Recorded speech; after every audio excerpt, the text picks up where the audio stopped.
Good morning बच्चों।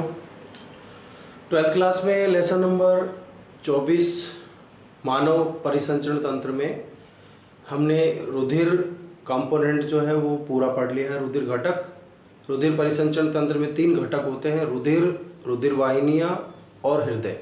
तो आज हम सेकंड घटक इसका स्टार्ट कर रहे हैं, रुधिर वाहिनियाँ।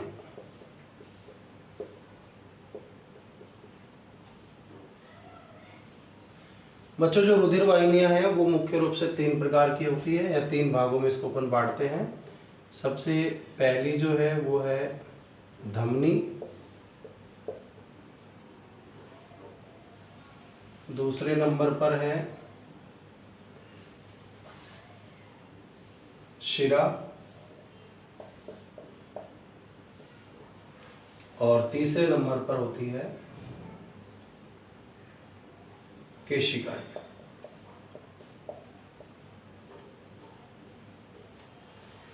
केशिकाएं जो हैं उनको हमने अभी बाद में बात करेंगे केशिकाओं की। सबसे पहले धमनी और शिरा की बात कर लेते हैं। बच्चों, धमनी और शिरा में जो मुख्य अंतर होता है, अगर हम इसको एक डायग्राम से समझें तो क्या देखते हैं कि सपोज करें ये धमनी है, ये है धमनी और ये है शिरा। तो इनकी जो भित्ति होती है, धमनी और शिरा की ये जो भित्ति है वास्तव में 3 परतों से मिलकर बनी होती है भित्तियां। एक तो भित्ति जो होती है सबसे अंदर होती है,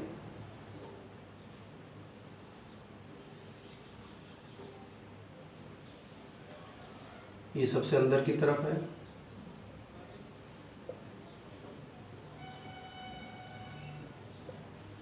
इसके बाद एक भित्ति होती है ये बीच में,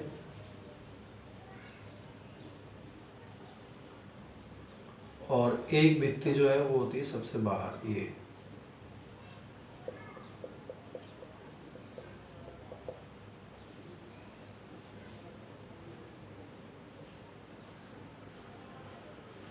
तो इनको जो नाम दिया गया है, ये सबसे बाहर वाली जो भित्ति है इसको बोलते हैं बच्चों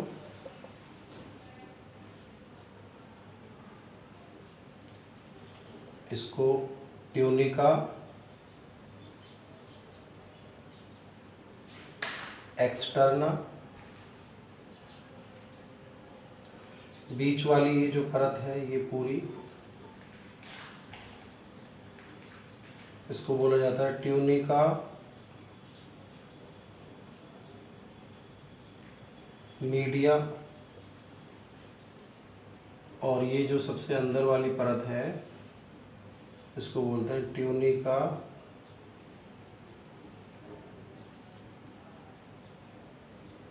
इंटरना। 3 परतें हैं।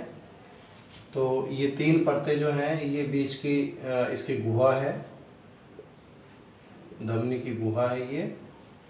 तो इस तरह से हम देख रहे हैं कि धमनी में ये भित्ति में 3 परतें हैं। सबसे बाहर वाली ये इसकी गुहा है, तो इसकी गुहा में ये 3 परतें हैं।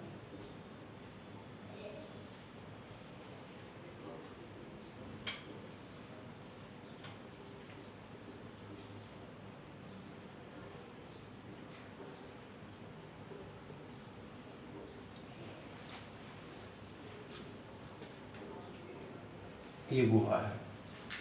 ऐसी स्थिति यहाँ पर भी है शिरा में। तो शिरा में भी ये एक परत अंदर की तरफ है, ये परत बाहर की तरफ है, फिर ये मीडिया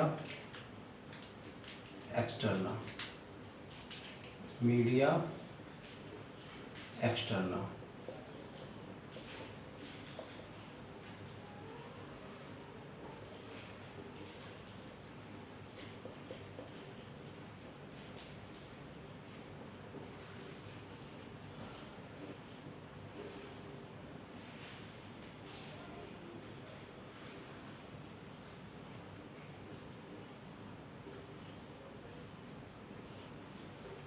तो बच्चों, यहाँ पर आपको एक अंतर नजर आ रहा है क्या, कि इसकी जो मीडिया है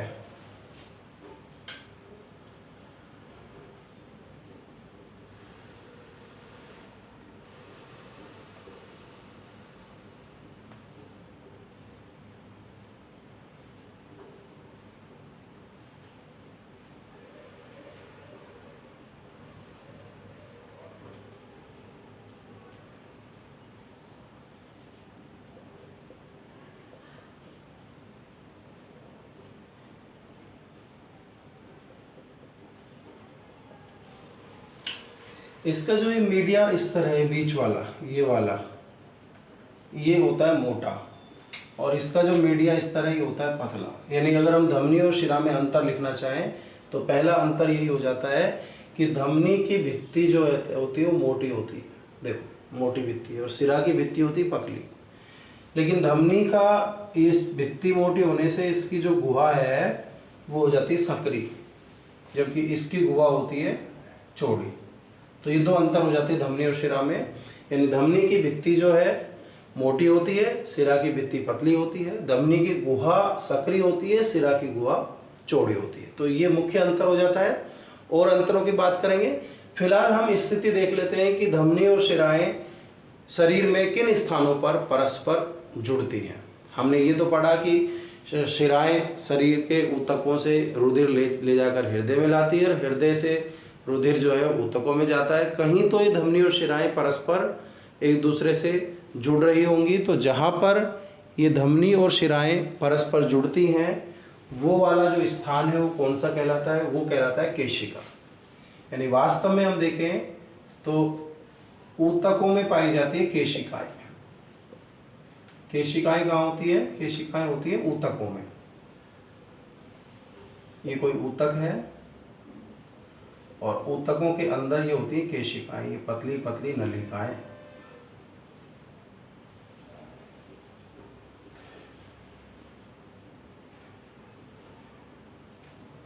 ये पतली पतली जो नलिकाएं ये केशिकाएं हैं। अब वास्तव में हम देखें तो केशिकाएं जो है वो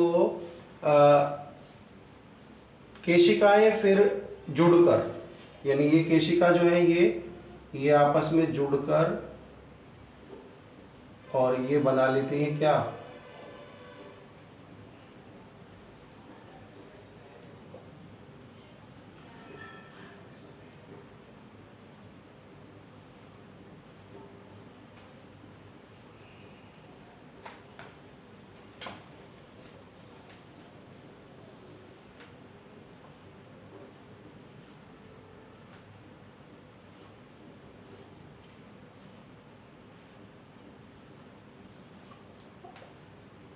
ये देखो ये केशिकाएं जुड़ चुकी हैं आपस में।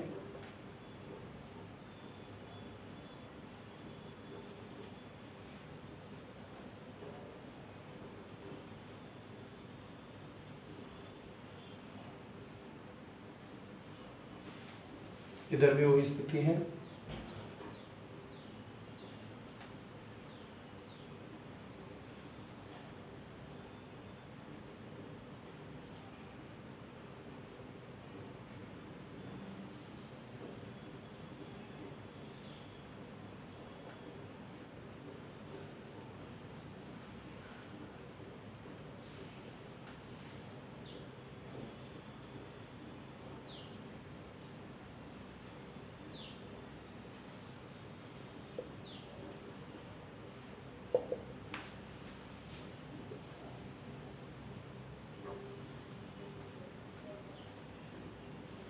अब देखो स्थिति थोड़ी क्लियर हो जाएगी। यानी कि जो धमनी है, धमनी यहाँ पर बारीक नलिकाओं में बट गई। धमनी से ये जो नलिकाएं बनी इनको बोलते हैं धमनिकाएं। धमनिकाएं यानी धमनियाँ जो है वो पतली नलिकाओं में बदलकर, धमनिकाओं में बदलकर और प्रवेश कर गई ऊतकों में। ये ऊतक है और ऊतकों में जाकर ये धमनिकाएं और बारीक हो गई और केशिकाओं में बदल गई। जो तीसरा भाग हम यहाँ लिख रहे हैं केशिका, तो धमनिकाएं केशिकाओं में बदल गई और बारीक हो गई। और केशिकाओं का जाल होता है ऊतकों में। यानी कि ये जो शुद्ध रुधिर है ये धमनी से धमनिकाओं से होता हुआ केशिका में चला गया। वहाँ जाकर इसने ऑक्सीजन जो है वो ऊतकों में मुक्त कर दिया। इनसे ऑक्सीजन निकलकर ऊतकों में चला गया। ऊतकों में श्वसन की क्रिया होती है जिससे CO2 बनता है।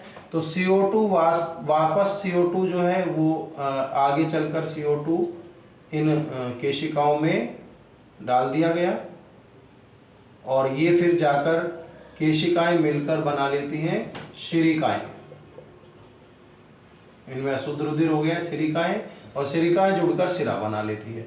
यानी जो रुधिर है उसमें धमनी छोटी छोटी नलिकाओं में बढ़ती है जिनको धमनिकाएं कहते हैं, और शिरा छोटी छोटी नलिकाओं में बढ़ती है जिनको शिरिकाएं कहते हैं। शिरिकाएं और धमनिकाएं परस्पर केशिकाओं में जाकर आपस में जुड़ जाती हैं, जहां पर रुधिर का आदान प्रदान होता है ऊतकों में।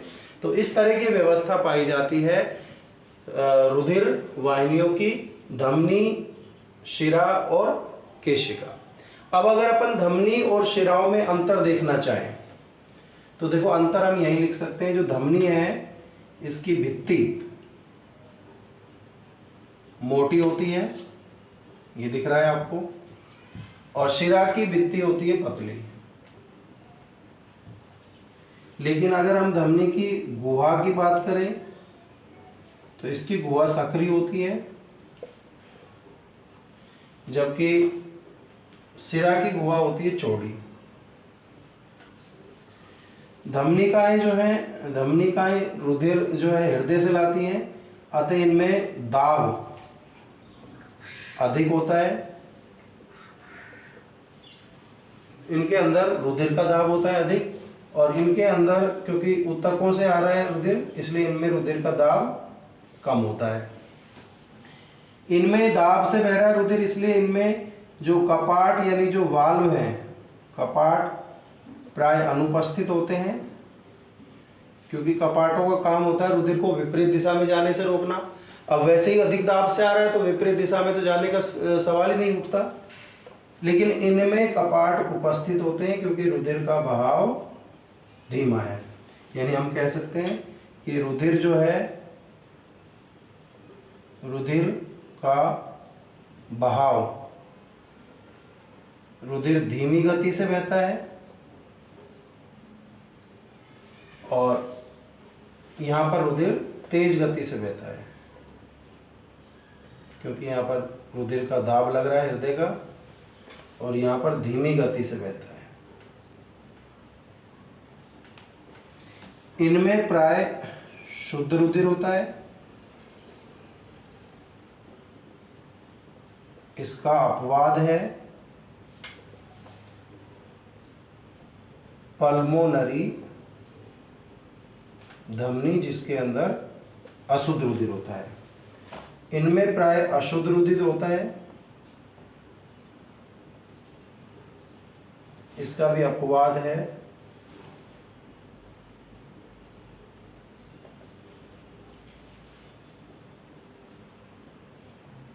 पल्मोनरी शिरा, जिसके अंदर शुद्ध रुधिर होता है। अशुद्ध और शुद्ध का मतलब है कि इसमें ऑक्सीजन मिला होता है रुधिर में, और इसमें CO2 मिला होता है।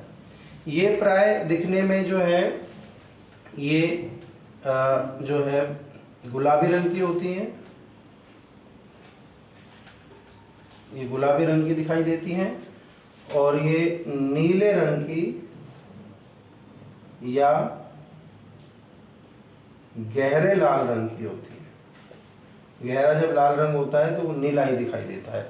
तो इस तरह से बच्चों ये धमनी और शिराओं में अंतर भी लिख लिया हमने, और धमनियाँ धमनिकाओं में बदल जाती है जो केशिकाओं में परस्पर मिलती है, शिरा शिरिकाओं में बदलकर केशिकाओं में मिलती है। तो इस तरह से ये रुधिर वाहिनियाँ हैं। इस तरह से आपको ये समझना है इसको, कैसी स्थिति होती है हृदय शरीर में रुधिर नलिकाओं की, और अपनी पढ़ाई को सुरक्षित रहते हुए जारी रखना है। Be safe, stay home.